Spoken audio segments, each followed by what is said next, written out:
What the hell is going on here?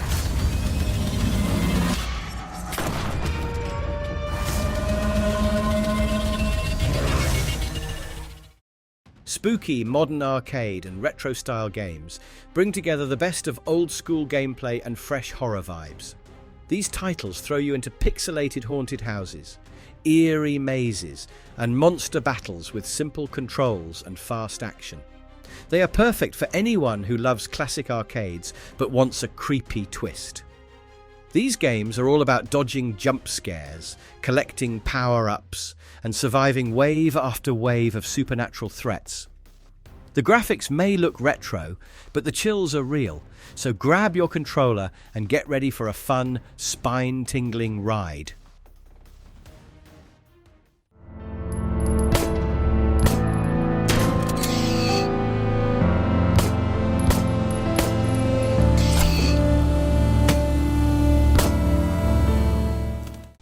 Signalis.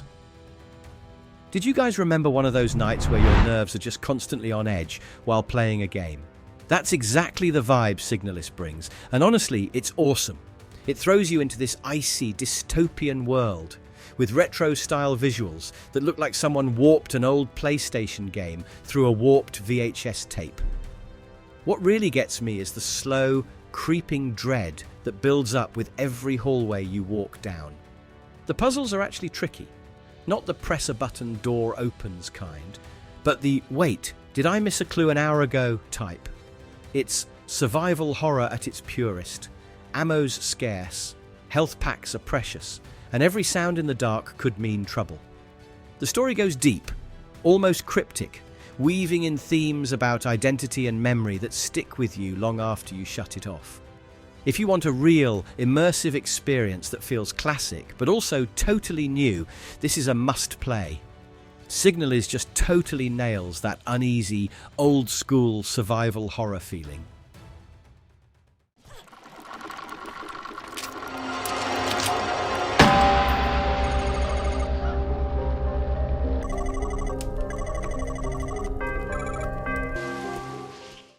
Crow Country. Alright, so, right from the title, Crow Country lets you know you're in for something weird, and it totally follows through. The game opens with this thick, gloomy atmosphere, all fog and gloom, and before you know it, you're poking around an abandoned amusement park. The art style is straight up PlayStation 1 era in the best way, blocky character models and chunky textures that somehow make it all creepier. Walking through those empty rides and silent concessions stands, I found myself actually nervous about turning corners, half expecting a jump scare, half expecting some weird lore drop. What I love is how exploration never feels pointless. Every area adds new tension, and the sound design, chef's kiss. It rattles your bones. There's a kind of gentle nostalgia to its controls and puzzles, almost like you're back in your old living room, but with a little more dread this time. Crow Country is a spooky, smart, and weirdly cozy crawl through haunted nostalgia. Are you ready? I think so. Just nothing too creepy, okay? Spirit, are you here with us?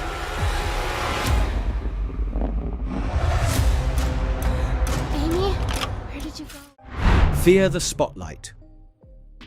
There's something incredibly cool about how Fear the Spotlight takes those 90s after-school special vibes and twists them into something straight up terrifying. You play as a student locked inside a dark school after hours, which, let's be real, is already spooky. But the game cranks things up with creepy lighting, flickering flashlights, and a soundtrack that sounds like someone's breathing right behind you. It's more about hiding than fighting, and the tension makes you second-guess every move. I seriously felt like a teenager again, daring my friends to go down the hallway alone. The stylized visuals are so simple yet absolutely effective. And honestly, the way small details like classroom notes build up the story blew my mind. The stealth mechanics hit just right, giving you that helpless but not hopeless feeling. Fear the Spotlight isn't long, but man, does it pack in a scary punch.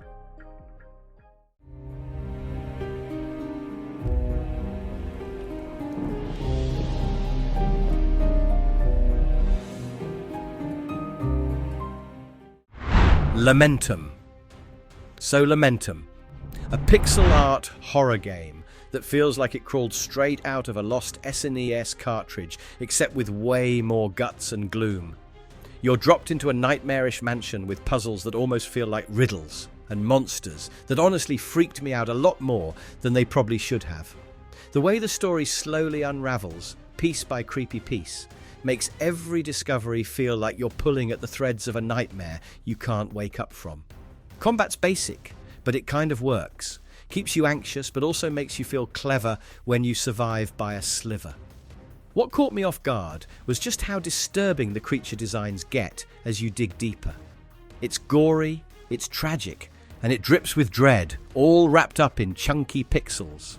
Lamentum gets the classic survival horror badge, but with a raw emotional edge.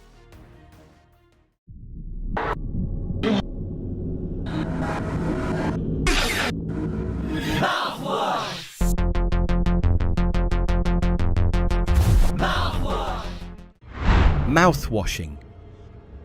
Have you ever wanted a game to make you feel really uncomfortable in the weirdest way? Mouthwashing takes that challenge and runs wild with it. This isn't your usual haunted house or monster chaser. It's more psychological and, at times, just gross. The art style is deceptively simple and almost playful until the weirdness really hits. You're dealing with odd, surreal visuals and a sense that maybe the game's environment is more out to unsettle you than actually scare.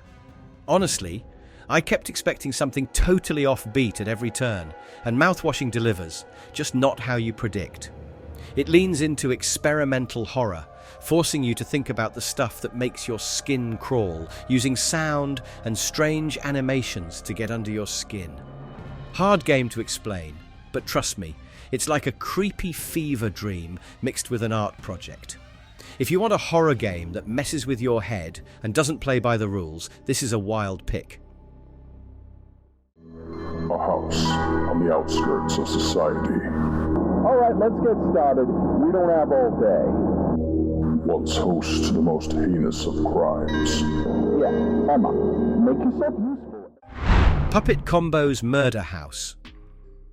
Tell me you've ever wanted a VHS-style slasher game, because Murder House is that weird, grimy trip down memory lane. Booting it up feels like popping in some forbidden horror tape from the 80s, and those low-poly PlayStation graphics instantly set the mood for something nasty. The game throws you into a news crew's nightmare in the Easter Ripper's abandoned house, and you know what? Every minute just oozes dread. Walking those creaky halls, dodging the killer, and desperately searching for pencils to save your game. That's stress, man. Even the camera angles mess with you, making every room a possible death trap.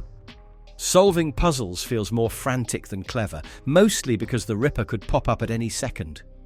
It nails that survival horror vibe, where you're always outmatched, always running. And don't even get me started on the soundtrack. Pure 80s synth terror. Murder House isn't just scary, it feels like you're starring in your own slasher flick, and the nostalgia hits harder than you expect. Grab your detergent. Grab your dryer sheets. And don't forget the fabric softener. Bloodwash. There's something freaky about late-night laundromats, and Bloodwash is proof.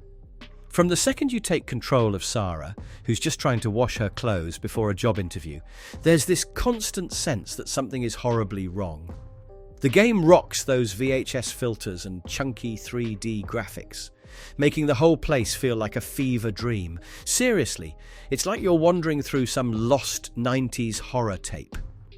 Exploring the run-down laundromat while a serial killer stalks you, not relaxing. Every weird stranger you meet is sketchy as hell, and the silence of the place amplifies every ominous sound or sudden movement. The narrative is raw, focusing on urban anxiety with twisted giallo style. So, yeah, lots of grime, gore, and unsettling close-ups. My favourite part, you never know where the next threat comes from. Bloodwash is about surviving in the scuzziest, creepiest spot imaginable, and honestly, the tension never lets up.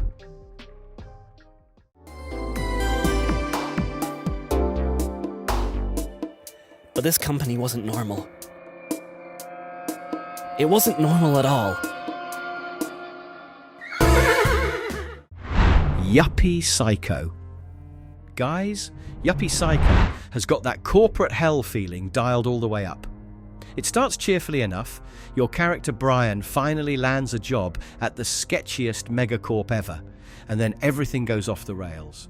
The pixel art graphics are perfect, packing just enough charm to keep you curious but enough grime to make every hallway feel haunted. The whole vibe is this surreal mix of office life and actual horror. You're dodging a witch, piecing together conspiracies and trying not to die from supernatural office hazards. Saving is tense, needing special paper like some twisted version of shading tests, and death is everywhere. Open the wrong door, boom, back to your last copier save. What pulls me in is how Brian reacts like a real person, questioning every bizarre event and trying to survive his first day while literally hunting a witch.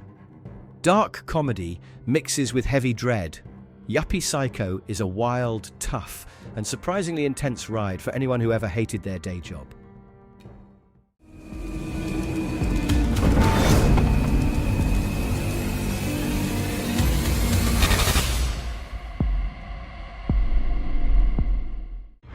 Tormented Souls. Okay, old school survival horror fans, you gotta check out Tormented Souls. It's basically gothic Resident Evil with extra body horror, and honestly, it's a gnarly blast from the past. You play as Caroline Walker, dropped into a cursed mansion with puzzles that actually require brain power and tank controls that are just clunky enough to crank up the tension. The fixed camera angles and dark maze-like rooms give every moment that classic "something's watching me" feeling. The monsters? Pure nightmare fuel. Think freaky medical mashups and shadowy creatures around every corner. Plus, health and ammo are rare, so every resource counts. The save system is cruel, making tapes tough to find, so you spend a lot of time sweating every encounter. It's grindhouse horror meets highbrow puzzle design. You're constantly fascinated by weird paintings, then immediately running for your life. It's grim, challenging, and totally rewarding if you grew up loving survival horror marathons.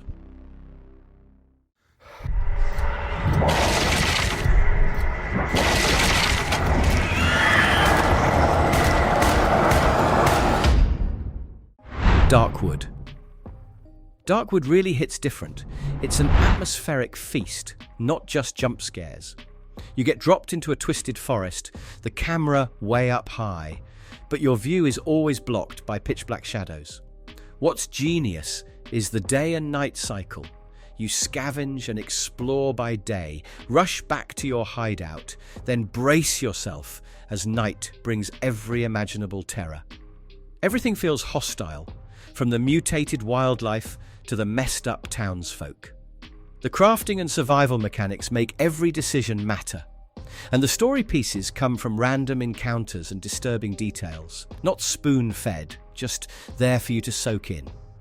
The soundtrack is subtle. Sound design creeps up when you least expect it. My favourite part is how Darkwood uses light and vision. Only seeing what's right in front of you makes wandering the woods feel terrifying and lonely. It's haunting, surreal, and honestly one of the smartest horror games for anyone who hates cheap scares and loves real tension. Okay guys, thanks for watching these spooky modern arcade and retro style games.